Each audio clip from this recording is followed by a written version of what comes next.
I knew something was horribly wrong the moment I pressed play on the so-called family Christmas compilation my sister had proudly sent to all of us in the group chat.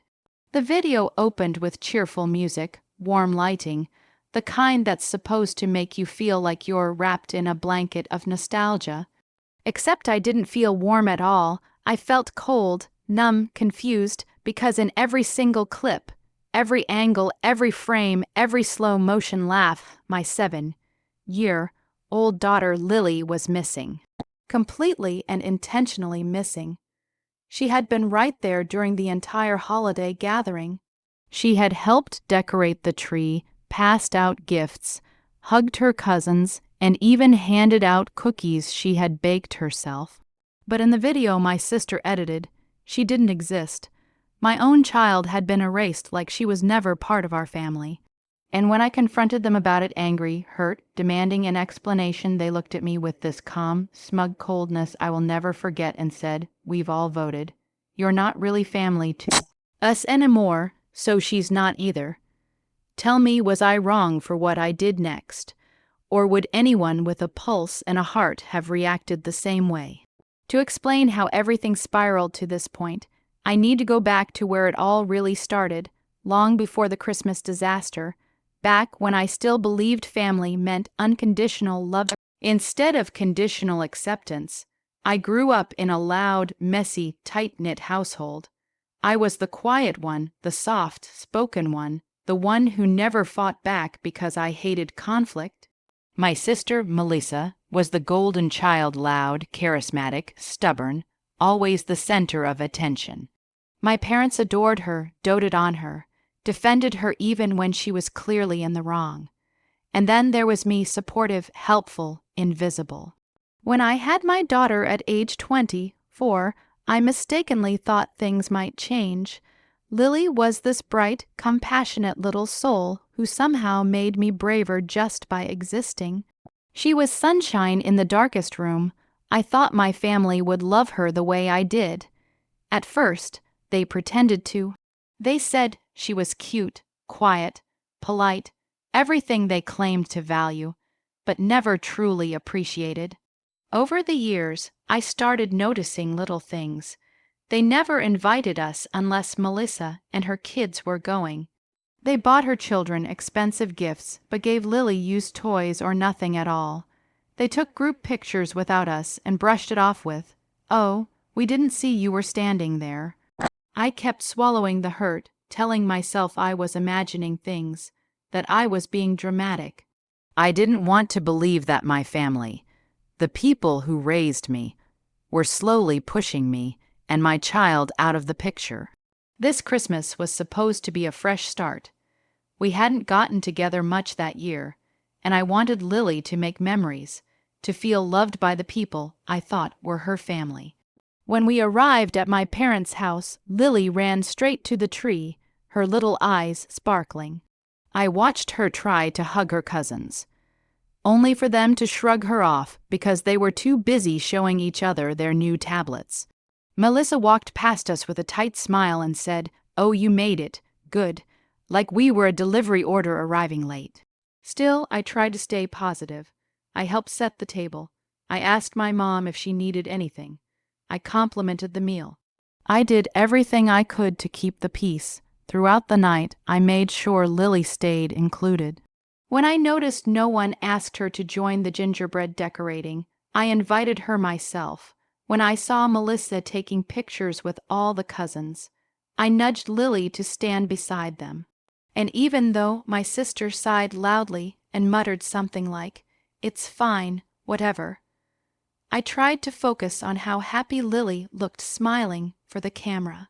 At one point, Melissa's husband pulled out his camcorder, yes, he still uses one, and started filming everything. The kids opening presents, the adults talking, the dinner toast. Lily ran past the camera several times, laughing, waving, handing out the cookies she made the night before. She was part of everything. So imagine my confusion 2 days later when Melissa proudly announced she had finished editing her big Christmas compilation. That she wanted everyone to save for years to come.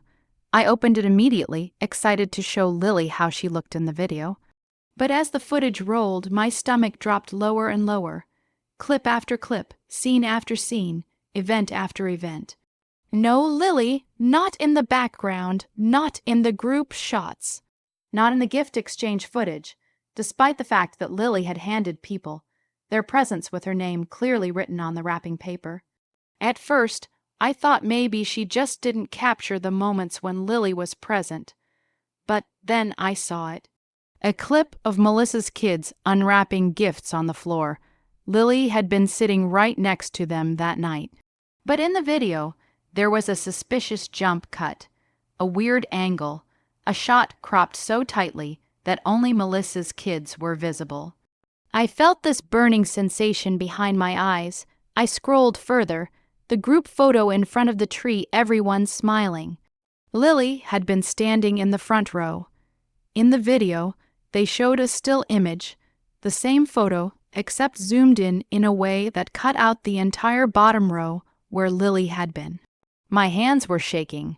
My heart felt like someone had reached in and squeezed it until it cracked. I texted the family group chat immediately. Where is Lily in this video? I didn't accuse. I didn't yell. I just asked. Melissa replied with, "Not this again." My mom chimed in with, "We didn't have many good shots of her." I said, "She was there the entire night." And then Melissa finally snapped. "Look." She wrote, "We've all talked about this, and we voted.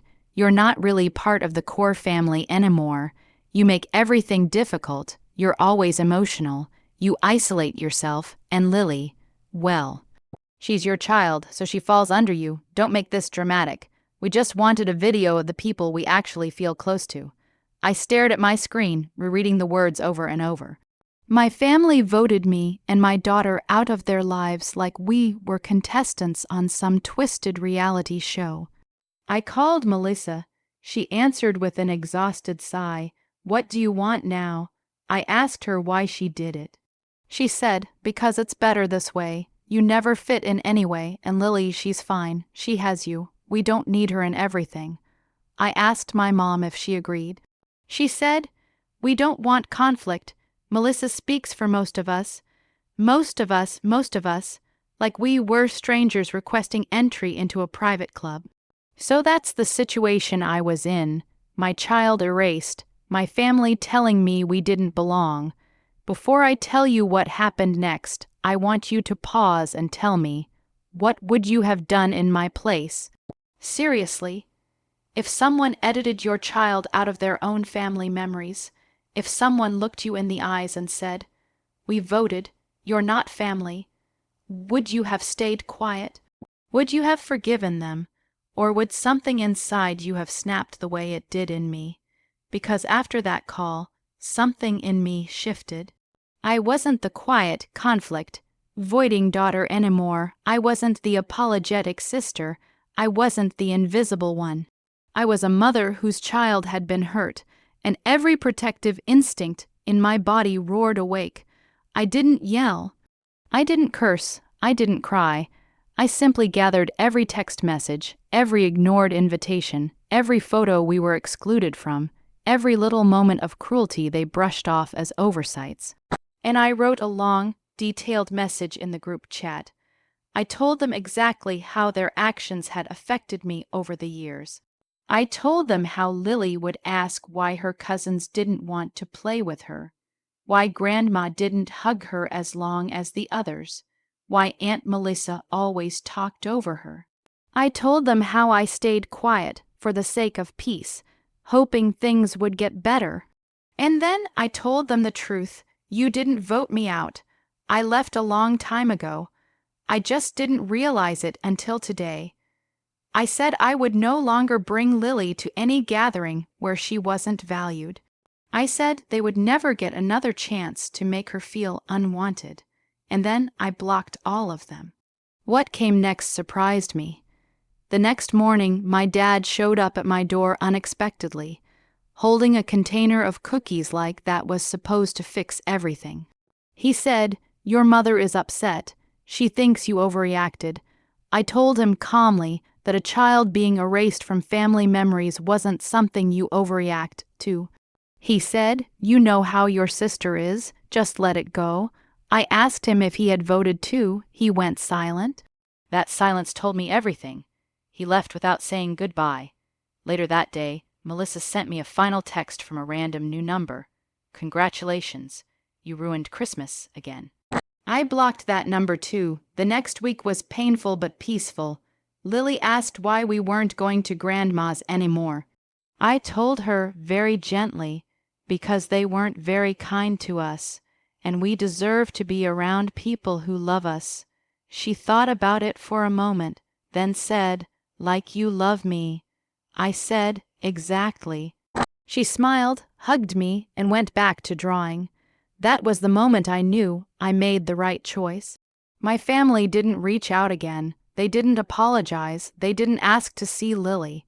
They just pretended like we never existed. Which, honestly, only proved my point. Real family doesn't vote people out. Real family doesn't erase children. It's been almost a year now. Our holidays look different, quieter, smaller, but happier. Lily helps me cook.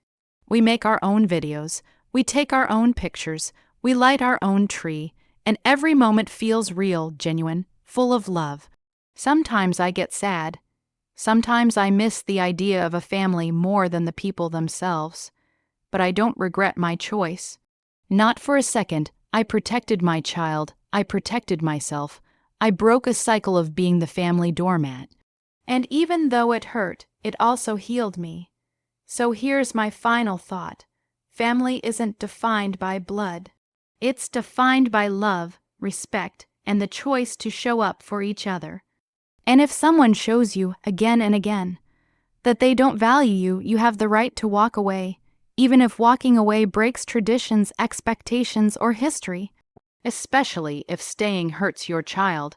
If you think I did the right thing, like this video, if you see my side of the story, hit the subscribe button for more stories like this. And tell me, if this was your family, what would you have done?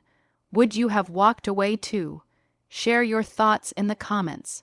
I'll see you all in the next story.